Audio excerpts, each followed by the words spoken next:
বাজারে যা মাছের দাম, তাতে মাছ কিনে আর খাওয়া হবে না মনে হচ্ছে।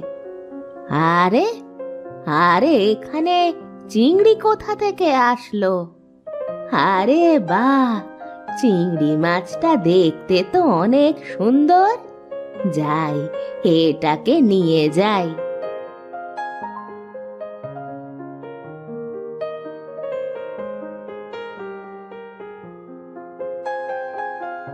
না, এই একটা চিংড়ি দিয়ে কি করব? তার চেয়ে বরং চিংড়িটা আমি পুকুরে ছেড়ে দিই, বেচারাটা বেঁচে যাবে।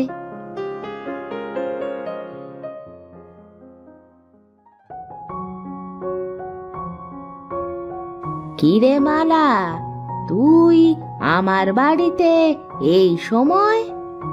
বুড়িমা, তুমি এসেছো? তোমারই জন্য বসে আছি। কেন রে, কি হয়েছে? বলছি কি বুড়িমা,